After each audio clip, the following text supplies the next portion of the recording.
ويلا نتكلم في موضوع ملخبط الدنيا الايام دي. حلو قوي. خلونا نقول كلام دقيق ومحدد.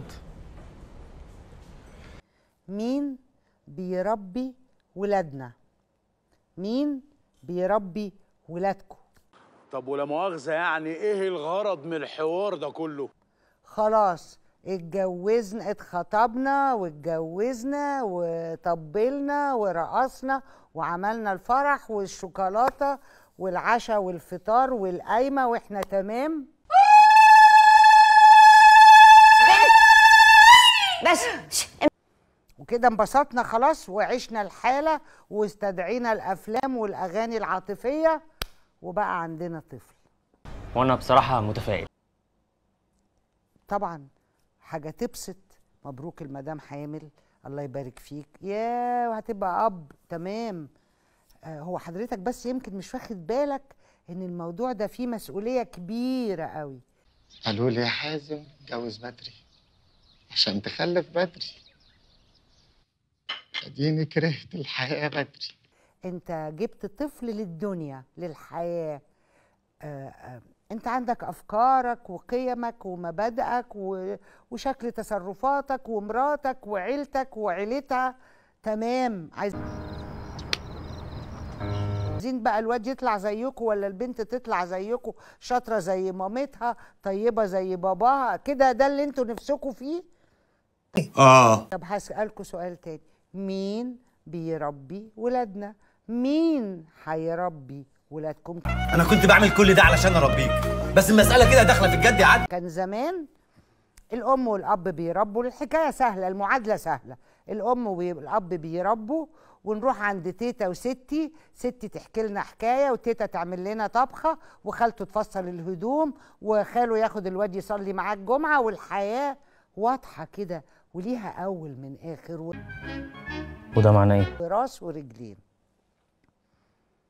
النهاردة بقت كده.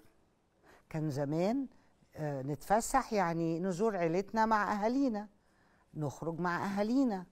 كان زمان يمكن في أجيال ما كانش فيه تلفزيون، بيسمعوا الراديو ما بيسمعوش، بقى أجيال بقى فيه تلفزيون، التلفزيون بيتفتح بقانون ويتقفل بقانون، الأطفال تتفرج على برامج الأطفال، ماما سميحة، بابا ماجد، ماما نجوى، واللي قبل واللي بعد، سينما الأطفال. الدنيا سهلة ومحددة. ولما تهيس قوي والأم تبقى يعني مكبرة دماغها قوي تخلي الأطفال الصغننين يتفرجوا على فوازير نيلي وشريهان، ده غير فوازير عمو فؤاد وفوازير بابا عبده.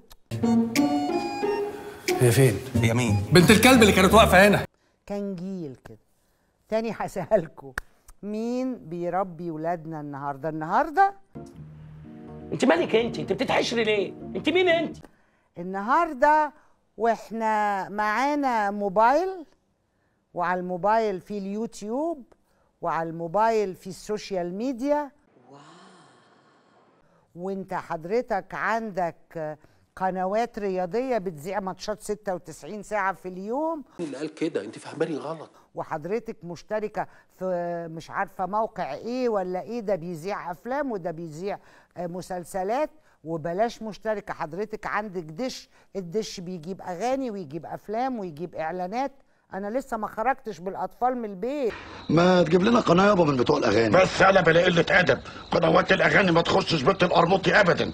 انا شفرت كل قنوات الاغاني اللي في الدش وفتحت لك قنوات السكس عشان اخلاقك ما تبص. معلش احنا بنتكلم. ده انا بتكلم وهم جوه البيت. مسك موبايلك يلعب على اليوتيوب، هيشوف ايه؟ حضرتك مطمن للي بيشوفه؟ طب هو حضرتك تقدر تمنعه؟ طب حضرتك محتاج تتناقش معاه. هتقولي صغير قوي، ما هو انت لو سبته وهو صغير قوي بيعمل ما بداله، لما هيكبر شويه مش هتعرف تفرمل. فوزي خلاص ما بقاش بيحترم كبير ولا صغير. فوزي خلاص السكينه سرقاه يا فندم.